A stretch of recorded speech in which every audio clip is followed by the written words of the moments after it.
Hi friends, welcome back to my channel. நான் தான் rose. இன்றைக்கி என்ன வீடியோ அப்படிங்கிறது உங்களுக்கு டைட்டில் பார்த்தாலே தெரிஞ்சிருக்கும். எஸ், ஸோ நம்ம எல்லாரோட ஃபேவரட் அண்ட் லேடி நயன்தாரா அவங்களோட மேக்கப் அண்ட் ஹேர் ஸ்டைல் தான் இன்றைக்கி இந்த வீடியோவில் க்ரியேட் பண்ணியிருக்கேன். கண்டிப்பாக உங்களுக்கே தெரிஞ்சிருக்கும் இது எந்த மூவியில் இருக்க மேக்கப் வந்து நான் ரீக்ரியேட் பண்ணியிருக்கேன்னு சொல்லிட்டு. ஹோப் உங்களுக்கு இந்த வீடியோ வந்து ரொம்ப பிடிக்கும் நான் நம்புகிறேன். ஸோ நம்ம டைம் வேஸ்ட் பண்ணாமல் டைரெக்டாக வீடியோக்குள்ளே போகலாம். ஸோ என்னோடய ஃபேஸில் பார்த்தீங்கன்னா ஒன் டேலேயே எனக்கு வந்து இந்த மாதிரி ஹீட் பாயில்ஸ் வந்திருக்கு. அது வந்து பார்த்தீங்கன்னா நான் வந்து இப்போ டயட் ஃபாலோ பண்ணுறேன், நிறைய வந்து நான் முட்டை சிக்கன் நிறைய சாப்பிட்றேன். ஸோ அதனால தான் ஆட்டோமேட்டிக்காக 1 day 2 days அது நார்மல் ஆயிரும். ஸோ அதனால் நீங்கள் அதை கண்டுக்காதீங்க. ஃபர்ஸ்ட் என்னோடய ஃபேஸை வந்து ப்ரெப்பிங் பண்ணுறதுக்காக மேக்ஸ்லேருந்து ஃபிக்ஸிட் எடுத்திருக்கேன். ஸோ இதை வந்து என்னோடய ஃபேஸில் நல்லா நான் ஸ்ப்ரே பண்ணிக்கிறேன். ஸோ இது பண்ணிவிட்டு நம்ம அதுக்கப்புறம் மேக்கப் ஸ்டார்ட் பண்ணோம் அப்படின்னா நம்மளுக்கு ஃபேஸ் வந்து ரொம்ப ஹைட்ரேட்டிங்காக ஃபீல் ஆகும். அண்ட் அதுக்கப்புறம் வந்து மேக்கில் வந்து ஸ்ட்ரோப் க்ரீம் இருக்குது. இதோட ஷேடு வந்து கோல்டன் லைட். ஸோ இதை என்னோடய ஃபேஸில் நான் வந்து அப்ளை பண்ணிக்கிறேன். ஸோ நயன்தாரா அவங்களோட மேக்கப் பார்த்திங்கன்னா கொஞ்சம் ஷைனியாக இருக்கும் அண்ட் பார்க்குறதுக்கு ரொம்ப கூலாக இருக்கும். ஸோ அதனால நம்ம இந்த ஸ்ட்ரோப் க்ரீம் யூஸ் பண்ணுறோம். கண்டிப்பாக உங்ககிட்ட எனி லிக்விட் ஹைலைட் இருந்தால் கூட நீங்கள் யூஸ் பண்ணிக்கலாம். ஸோ பிஃபோர் மேக்கப் எங்கெல்லாம் நம்ம வந்து க்ளோ பண்ண விரும்புகிறோமோ ஸோ ஓவரால் சின் சீக்ஸ் எல்லா இடத்துலையும் நான் அப்ளை பண்ணிக்கிறேன். அதுக்கப்புறம் வந்து ஃபவுண்டேஷன் வந்து LA Pro Girl HD illuminating foundation எடுத்திருக்கேன். ஸோ ஷேடு வந்து வார்ம் பீச். இதை என்னோடய ஃபேஸில் வந்து நான் அப்ளை பண்ணிக்கிறேன் அண்ட் நல்லா அதை வந்து பிளெண்ட் பண்ணுறேன். ஸோ எப்போவுமே வந்து பிளெண்ட் பண்ணும்போது கொஞ்சம் ஸ்மூத்தாகவே பிளெண்ட் பண்ணுங்கள் அண்ட் ரொம்பவும் வந்து இருத்தி தேய்க்கக்கூடாது. ஸோ நம்மளோட ஸ்கின்னில் அது அழகாக அப்சர்வ் ஆகணும். ஸோ அந்த மாதிரி நான் வந்து நல்லா அதை பிளெண்ட் பண்ணிக்கிறேன். ஸோ இன்னொரு விஷயம் என்னென்னு பார்த்தீங்கன்னா நான் இன்றைக்கி ரொம்ப வந்து மேக்கப் டூ மச்சாக பண்ண போகிறதில்ல. ஸோ எவ்வளோ நேச்சுரலாக முடியுமோ அவ்வளோ நேச்சுரலாக இருக்கும். அட் த சேம் டைம் அந்த லுக்கு வந்து நம்ம க்ரியேட் பண்ண போகிறோம். அண்ட் அதுக்கப்புறம் கொஞ்சம் ஐஸ்லேயும் நான் வந்து ஃபவுண்டேஷன் போட்டுட்டு நீங்கள் பியூட்டி பிளெண்டரால் நல்லா ஃபிக்ஸ் பண்ணிக்கோங்க. ஸோ நம்ம மேக்கப் வந்து நல்லா அப்படி ஒரு அளவுக்கு ஃபவுண்டேஷன் வந்து நம்ம ஸ்கின்னில் சூப்பராக செட் ஆயிரும். அண்ட் அதுக்கப்புறம் வந்து ஹைலைட்டிங் சொல்ல முடியாது, நான் வந்து ஒரு அண்டர் ஐ டார்க் சர்க்கிள் இருந்துச்சு அப்படின்னா அது வந்து கொஞ்சம் மறைக்கிறதுக்காக நிக்ஸில் இருக்க கன்சீலர் எடுத்திருக்கேன். ஷேடு வந்து கேரமல். ஸோ இது வந்து ஜஸ்ட் நான் அப்ளை பண்ணிக்கிறேன். ஏன்னா நயன்தாரா அவங்களோட மேக்கப் பார்த்திங்கன்னா ரொம்பலாம் கான்டோரிங் அந்த மாதிரிலாம் தெரியாது. ஓவராலாக ஃபேஸ் வந்து ரொம்ப ஷைனிங்காக இருக்கும், க்ளோயியாக இருக்கும். ஸோ அதுதான் நான் ரீக்ரியேட் பண்ணதுக்கு ரொம்ப ட்ரை பண்ணுறேன்.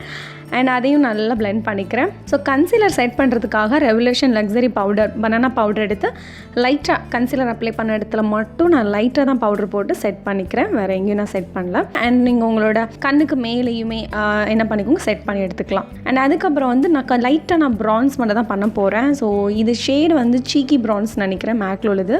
ஸோ இதை வந்து லைட்டாக ப்ரான்ஸ் பண்ணுறேன். இது வந்து கொஞ்சம் மினரலைஸ் லுக் கொடுக்கும், கொஞ்சம் ஷைனியாக தான் இருக்கும். அதனால் நம்ம ப்ரான்ஸ் தனியாக பண்ணியிருக்கோம், கான்டோரிங் பண்ண மாதிரியும் இருக்கும், ஆனால் ரொம்பவும் தெரியாது, பட் நல்லா க்ளோயிங்காக இருக்கும். நோஸ் வந்து ஃப்ளாட்டாக தெரியாமல் இருக்கிறதுக்காக நான் அதிலே லைட்டாக கான்டோரிங் பண்ணிக்கிறேன். ஐப்ரோ வந்து டிஃபைன் பண்ணுறதுக்காக நான் மிஸ்கிளாயர் எடுத்திருக்கேன். ஸோ இன்றைக்கி வந்து நம்ம நயன்தாரா அவங்களோட ஐப்ரோ வந்து நான் ரீக்ரியேட் பண்ண போகிறதுனால ஸோ இது வந்து நான் உங்களுக்கு காமிக்கிறேன் எப்படி பண்ணுறேன்னு சொல்லிட்டு. நான் எப்படி பண்ணுறேன்னு அது மாதிரி நீங்கள் ஃபாலோ பண்ணுங்கள். என்னோடய ஐப்ரோலேருந்து இன்னும் கொஞ்சம் நான் எக்ஸ்ட்ரா பெருசு தான் பண்ணுறேன். அண்டு அந்த ஐப்ரோட எட்ஜ் இருக்குல்ல அதை வந்து நான் ரொம்ப ஷார்பன் பண்ணல. ஏன்னா அவங்களோடது வந்து ஒரு மாதிரி ரொம்ப ஷார்ட்டாகவே முடியும். ஸோ நானும் முடிஞ்ச அளவுக்கு அதே மாதிரி க்ரியேட் பண்ணிவிட்டு அந்த லாஸ்ட்டில் இருக்க எட்ஜ் ஆஃப் அந்த ஐப்ரோ இருக்குல்ல அதை வந்து நான் கொஞ்சம் கன்சீலர் போட்டு ஹைட் பண்ணிக்கிறேன். அது மாதிரி நான் 2 சைட் பண்ணுறேன். அண்டு நான் எப்படி ரெகுலராக ஐப்ரோ வந்து நல்லா ப்ரோ பண்ணுவேன் அப்படிங்கிற டுட்டோரியல் வந்து நான் ஏற்கனவே வீடியோ போட்டிருக்கேன். அதை பார்க்கலன்னா நீங்கள் லிங்க் உங்களுக்கு கீழே டெஸ்கிரிப்ஷனில் இருக்கும், இல்லைன்னா உங்களுக்கு பாப்அவுட் ஆகும், நீங்கள் அதை பார்த்து செக் பண்ணலாம்.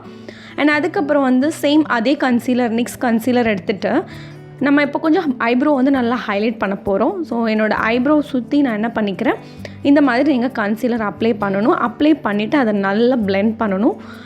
முக்கியமாக பார்த்திங்கன்னா ரொம்ப பொறுமையாக பிளெண்ட் பண்ணணும். ஸோ அது அழகாக என்னாகும், நம்ம ஐப்ரோ வந்து ரொம்ப தூக்கி காட்டும், ரொம்ப என்ஹான்ஸ் பண்ணோம். ஸோ அதனால இந்த ஸ்டெப்பை நான் ஃபாலோ பண்ணுறேன். ஸோ யாருனாலும் எப்படி வேணும்னாலும் கூட நீங்கள் ஐப்ரோ வந்து சேஞ்ச் பண்ணலாம். ஸோ எல்லாமே உங்களோட கையில் இருக்க மேஜிக் பொறுத்து தான். அண்ட் முடிஞ்ச அளவுக்கு அது ஓரளவுக்கு அச்சீவ் பண்ணியிருக்கேன்னு நினைக்கிறேன். நீங்கள் தான் கமெண்டில் சொல்லணும். அண்ட் அதுக்கப்புறம் கொஞ்சம் எக்ஸ்ட்ரா இன்னொரு லேயர் போடுறேன், இன்னும் கொஞ்சம் திக்காக நான் வந்து ஃபார்ம் பண்ணுறேன். அண்ட் என்னோடய ஐப்ரோ வந்து கொஞ்சம் வில்லு மாதிரி தான் இருக்கும். அதனால் நான் முடிஞ்ச அளவுக்கு ஸ்ட்ரைட்டாக அதை வந்து ரீக்ரியேட் பண்ணியிருக்கேன்.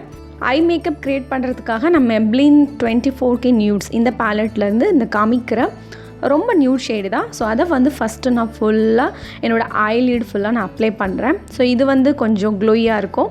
அண்ட் அதுக்கப்புறம் ஒரு ப்ரௌன் ஷேட், நீங்கள் இந்த பேலட் தான் எடுக்கணும்னு அவசியம் இல்லை, உங்ககிட்ட ஏதாவது ப்ரௌன் ஷேட் இருக்குது அப்படின்னா நீங்கள் அப்ளை பண்ணலாம். அப்ளை பண்ணிவிட்டு அதை வந்து ஒரு பிளெண்டிங் ப்ரஷ்ஷால் நல்லா என்ன பண்ணிக்கிறேன், பிளெண்ட் பண்ணிக்கிறேன். ஸோ முடிஞ்ச அளவுக்கு நம்ம வந்து அது ஹார்ஷ் லைன் தெரியாத அளவுக்கு பிளெண்ட் பண்ணி எடுத்துக்கலாம். ஸோ மேக்லேருந்து ஜெல் ஐலைனர் எடுத்திருக்கேன். இது வந்து பிளாக்குன்னு சொல்ல முடியாது, பிளாக்ஸ் கொஞ்சம் அதில் வந்து ஷிம்ரி மிக்ஸாக இருக்கும். ஸோ இது வந்து பியோர் பிளாக் கிடையாது, அதனால தான் நான் இந்த ஷேட் எடுத்தேன். ஸோ இதை வந்து இன்னும் கொஞ்சம் க்ளோயாக காட்டும். அதை வந்து நான் கொஞ்சம் ரேண்டமாக அப்ளை பண்ணிக்கிறேன். நீங்கள் ரொம்ப ஷார்ப்பாக அப்ளை பண்ணணும், அதாவது லைனர் மாதிரி போகணுன்னு அவசியம் கிடையாது. எப்படி நம்ம அதை பிளெண்ட் பண்ண தான் போகிறோம். ஸோ கண்ணுக்கு கீழே அண்ட் கண்ணு கீழே வந்து கண்ணு சுற்றி ரொம்பவும் இல்லை, அந்த நம்ம கண்ணோட அந்த சைடில் மட்டும் கொஞ்சம் நீங்கள் ப்ராடாக பண்ணிவிட்டு அப்படி விட்டால் போதும். அண்ட் அதுக்கப்புறம் நீங்கள் இந்த மாதிரி காட்டன் பேர்ட்ஸ் வச்சு சூப்பராக அதை என்ன பண்ணணும், பிளெண்ட் பண்ணணும். அதில் தான் வந்து ரொம்ப அந்த ஸ்மோக்கி எஃபெக்ட் கொடுக்கும். அது வந்து பிளாக் அண்ட் ப்ரௌனோட மிக்ஸ், அந்த காம்பினேஷன். அதுக்கப்புறம் கர்லர் வச்சு என்னோட லேஷஸை வந்து நல்லா கர்ல் பண்ணிவிட்டு அதுக்கப்புறம் வந்து வாட்டர் ப்ரூஃப் மஸ்காரா எடுத்துருக்கிறேன். இது வந்து என்னென்னா லாரியல்குள்ளதுன்னு நினைக்கிறேன், ஐ திங்க், எனக்கு தெரியல. நான் உங்களுக்கு டெஸ்கிரிப்ஷனில் எல்லா டீட்டெயிலோட லிங்க்ஸ் நான் போடுறேன். அண்ட் இதை வந்து நல்லா என்ன பண்ணிக்கோங்க, எவ்வளோ முடியுமோ அவ்வளோ நம்ம கர்ல் பண்ணிக்கலாம். அண்ட் முடிஞ்ச அளவுக்கு கொஞ்சம் அந்த மாதிரி ரேண்டமாக தான் நான் பண்ணியிருக்கேன், பாருங்கள் உங்களுக்கு டிஃப்ரென்ஸ் தெரியும். ஸோ இப்போ வந்து இதில் நான் வந்து ஃபால்சி லேஷஸ் வச்சுருக்கேன், அதை ஆஃப் கேமராவில் வச்சுட்டேன். ஸோ அது வச்சதுக்கப்புறம் எப்படி இருக்குன்னு பாருங்கள் லுக். ஸோ இதுக்கப்புறம் நம்ம லிப்ஸ்டிக் வந்து நான் ரொம்ப நியூட் ஷேட் தான் போட போகிறேன், பிங்கி கூட போடல. நான் என்னோட உதட்டுக்கு ஏற்ற கலரில் நான் போட்டுட்டேன். ஆக்சுவலாக அவங்க கொஞ்சம் பிங்கிஷ் கலரில் தான் இருக்கும். இது வந்து மேக்கில் இருக்க வைல்ட் சொல்லிட்டு ஒரு ஷேடு, என்னோடய ஃபேவரட் ஷேட்னே சொல்வேன். ஸோ மேக்கப் முடிஞ்சிட்டு இப்போ ஹேர் ஸ்டைல் பார்க்கலாம். ஹேர் ஸ்டைல் வந்து இன்னொரு விஷயம் என்னென்னா, நான் அன்றைக்கி தலைக்கு குளிக்கலை, அதனால் ஆல்ரெடி என்னோடய ஹேரில் வந்து பார்த்திங்கன்னா ஆயில் தான் அப்ளை பண்ணியிருப்பேன்னு நினைக்கிறேன். அதனால் என்னோடய ஹேர் வந்து ரொம்ப ஒரு மோசமான கண்டிஷனில் இருக்குது. ஸோ அதை கண்டுக்காதீங்க யாரும். அதுக்கப்புறம் பார்த்திங்கன்னா இந்த மாதிரி சென்டரில் ஒரு பார்ட்டிஷன் எடுத்துகிட்டு அண்ட் அதுலேருந்து ஒரு சின்னதாக ஒரு லேயர் 1 inch லேயர் எடுத்துகிட்டு நான் வந்து என்னோடய ஃபேஸ்லேருந்து அப்வர்ட் டைரெக்ஷனில் நான் வந்து கர்ல் பண்ணிக்கிறேன். ஸோ இப்போ நான் பண்ணுற மாதிரி எவ்ரி 1 inch நீங்கள் எடுத்து கர்ல் பண்ணணும். ஸோ கர்ல் எதுக்கு பண்ணுறோம் அப்படின்னா, அவங்களோட ஹேர் ஸ்டைல் பார்த்தீங்கன்னா தெரியும், ஃப்ரண்ட்டில் ஒரு மாதிரி ட்விஸ்ட் பண்ணியிருப்பாங்க. அண்ட் அவங்க ஹேர் ஸ்டைல் எப்படி பண்ணியிருப்பாங்கன்னு பார்த்தீங்கன்னா, ஃபஸ்ட்டு அவங்க வந்து பின்னாடி பர்ன் பண்ணிவிட்டு அதுக்கப்புறம் இந்த ஃப்ரண்ட்லேருந்து ட்விஸ்ட் பண்ணுவாங்க. பட் நான் வந்து இன்றைக்கி கொஞ்சம் உல்ட்டாக தான் பண்ணுறேன். ஃபஸ்ட்டு நான் ட்விஸ்ட் பண்ணிவிட்டு அதுக்கப்புறம் பின்னாடி பர்ன் பண்ண போகிறேன். இப்போ என்ன பண்ணுறோம், ஒவ்வொரு லேயராக கர்ல் பண்ணுறோம். ஸோ ஃபஸ்ட்டு உங்களுக்கு கர்ல் பண்ண வரல அப்படின்னா கொஞ்சம் கொஞ்சமாக ப்ராக்டிஸ் எடுங்க, உங்களுக்கு ஈஸியாக கர்ல் பண்ண உங்களுக்கு வரும். அதே மாதிரி நம்ம இப்போ என்ன பண்ணலாம், லெஃப்ட் சைட்லேயும் பண்ணலாம். ஸோ ரொம்ப நாளாக நான் இந்த வீடியோ போடணும்னு நினச்சிட்டே இருந்தேன். ஆனால் நான் வந்து இப்போ இந்த வீடியோ போடுறதுக்கு ரீசனும் இருக்குது, அது உங்கள் வீடியோக்கு லாஸ்ட்டில் உங்களுக்கு தெரியும். ஆனால் அதுக்கப்புறம் பார்த்திங்கன்னா இப்போ நம்ம கர்ல் பண்ணி முடிச்சிட்டோம். ஸோ இப்போ எல்லாம் பார்க்குறீங்கல்ல, அவங்க வந்து ட்விஸ்ட் வந்து மேலேருந்து பண்ணியிருக்காங்க, அதனால தான் அந்த வேவி தெரியுது உங்களுக்கு. இப்போ நான் அப்படி பண்ண போகிறதில்ல, நான் வந்து நம்ம ரெகுலராக பண்ணுற மாதிரி ஃபஸ்ட்டு ஃப்ரண்ட்டில் பண்ணிவிட்டு தான் பின்னாடி பன் பண்ண போகிறேன். ஸோ இப்போ ரொம்ப ஈஸி உங்களுக்கு, நீங்கள் ரொம்ப பர்ஃப் எடுக்கணும் அவசியம் இல்லை, ஏன்னா நம்ம ஆல்ரெடி கர்ல் பண்ணியிருக்கோம்ல. நீங்கள் என்ன பண்ணுங்கள், கொஞ்சம் கொஞ்சமாக இப்போ நான் எப்படி காமிக்கிறேனோ அது மாதிரி சின்ன சின்ன செக்ஷனாக எடுத்து அது ஹேர் பின்னால் நீங்கள் என்ன பண்ணிக்கோங்க, பின் பண்ணிக்கோங்க. ஸோ அவ்வளோதான். அது மாதிரி நான் 2 சைடுமே உங்களுக்கு பண்ணி காமிக்கிறேன். சேம் உங்களுக்கு நயன்தாரா அவங்க பண்ணியிருக்க ஹேர் ஸ்டைலே வேணும் அப்படின்னா நீங்கள் வந்து உங்களோட முடியில் பின்பகுதியில் வந்து ஃபஸ்ட்டு பன் பண்ணிக்கோங்க.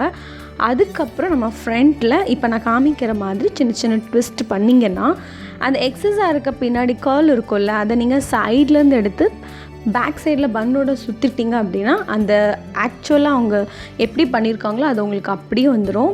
பட் நான் அதை வந்து அப்படி க்ரியேட் பண்ணல, நான் வந்து ரிவர்ஸாக தான் பண்ணுறேன். இப்போ நான் பேக்கில் கொஞ்சமாக அந்த மாதிரி தூக்கி விட்டுட்டு இப்போ நான் பின்னாடி என்ன பொனட்டேல் பண்ண போகிறேன். ஸோ ரப்பர் பேண்டால் நீங்கள் ரப்பர் பண்ணிக்கோங்க. ஸோ ரப்பர் பேண்ட் போட்டதுக்கப்புறம் இப்போ பேக் சைடில் பார்த்தீங்கன்னா நான் ஒன்றுமே பண்ண போகிறதில்ல. ஸோ சும்மா இப்போ நான் பண்ணுற மாதிரி நீங்களும் பண்ணுங்கள். அது வந்து பார்த்தீங்கன்னா அந்த பிக்கில் அவங்க வந்து பின்னாடி பன் தான் இருக்கும். ஸோ அது வந்து நீங்கள் பன் கூட வச்சு பண்ணலாம், டோனட் போட்டு கூட பண்ணலாம். பட் நான் எதுவுமே யூஸ் பண்ணலை. ஸோ சும்மா நான் என்ன பண்ணுறேன், முடியை வந்து பன் மாதிரி க்ரியேட் பண்ணிட்டு எங்கெல்லாம் முடி சிலும்பி இருக்கோ அதெல்லாம் நான் யூபினால் செக்யூர் பண்ணுறேன். அண்ட் இது பண்ணதுக்கப்புறம் நம்ம பூ வச்சாலே போதும். ஸோ ஃபைனலி நம்ம வந்து அந்த நயன்தாரா அவங்களோட ஓவரால் அந்த லுக்கு வந்து நம்மளுக்கு ஹேர் ஸ்டைல் லுக் வந்து க்ரியேட் ஆயிரும். மல்லிகைப்பூலாம் அங்கே கிடைக்கவே இல்லை. அது மாதிரி நிறைய பூவை தேடி தேடி அலைஞ்சு பார்த்தேன், எங்கேயும் பூவே கிடைக்க மாட்டேங்குது. அதனால் நான் என்ன பண்ணேன்னா இந்த மாதிரி செவந்தி பூவை வந்து அங்கே இருந்துச்சு. ஸோ அவங்கக்கிட்ட சொல்லி இந்த மாதிரி பூ வந்து நான் பண்ணி வாங்கியிருந்தேன். அதனால் நீங்கள் இந்த பூ மேட்ரை வந்து நீங்கள் ரொம்ப கண்டுக்காதீங்க. நீங்கள் வந்து மல்லிகைப்பூ இருந்தால் மல்லிகைப்பூ வச்சுங்க. ஸோ பார்த்தீங்கன்னா தெரியும் ஓவரால் நம்மளுக்கு அதே லுக் வரும். எக்ஸ்ட்ரா அவங்க பூ வச்சுருக்காங்க, கண்டிப்பாக எக்ஸ்ட்ரா பூ நீங்களும் வைக்கலாம். அண்ட் அதுக்கப்புறம் பொட்டு வச்சாச்சு. பொட்டு வச்சதுக்கப்புறம் இன்ஸ்டாகிராம்லேருந்து தான் நான் வந்து இதை பர்ச்சேஸ் பண்ணியிருந்தேன். மைவேலி கலேரியா, அது வந்து ஒரு ஆன்லைன் ஷாப்பிங் தான். இந்த மாதிரி இன்ஸ்டாவில் நிறைய பேர் விற்கிறாங்க. நான் நிறைய இதில் பார்த்தேன். ஸோ ஒவ்வொருத்தரும் ஒவ்வொரு மாதிரி ப்ரைஸ் இருந்தது. பட் நான் சூஸ் பண்ண இவங்கள பார்த்திங்கன்னா ஓரளவுக்கு ரீசனபிளாக ப்ரைஸ் இருந்தது. அண்ட் நிறைய அவங்களோட கஸ்டமர்ஸ் வாங்கினவங்களோட ஃபீட்பேக் வந்து நிறைய பார்த்து தான் நானுமே வாங்கினேன். பட் குவாலிட்டி வைஸ் குட், ரொம்ப மோசம் கிடையாது. மேட் ஃபினிஷிங்கில் தான் இருக்கும். ஹெவியாக இருக்கனால கண்டிப்பாக ஏதாவது ஒரு ஃபங்க்ஷனுக்குனா மட்டும் தான் போட முடியும். பட் எனக்கு நயன்தாரா மேக்கப் போடுறனால ஓவராலாக பிடிச்சிருக்கு. அண்ட் இது கூட வந்து நான் ரெகுலராக நம்ம வந்து ஏதாவது ஒரு ஃபங்க்ஷன் போகிற மாதிரி கொஞ்சம் செட்ஸும் நான் வந்து ஆர்டர் பண்ணியிருந்தேன். பட் அது உங்களுக்கு நான் தனியாக அதை வீடியோ போடுறேன். எத்தச்சூடி நான் வைக்கல, ஏன்னா நயன்தாரா அவங்க அதில் வைக்கல, அதனால் நான் அதில் ஸ்கிப் பண்ணிவிட்டேன்.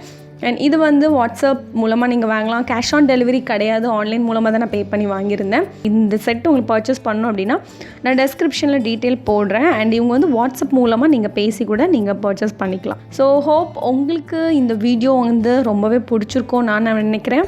கண்டிப்பாக இந்த வீடியோ உங்களுக்கு பிடிச்சிருந்தனா லைக் பண்ணுங்கள், ஷேர் பண்ணுங்கள், கமெண்ட் பண்ணுங்கள். அண்ட் நெக்ஸ்ட் இந்த மாதிரி உங்களுக்கு சூப்பர் இன்ட்ரெஸ்டிங் வீடியோவில் நான் வந்து உங்களை மீட் பண்ணுறேன். Until then bye, tata, take care and love you all, bye.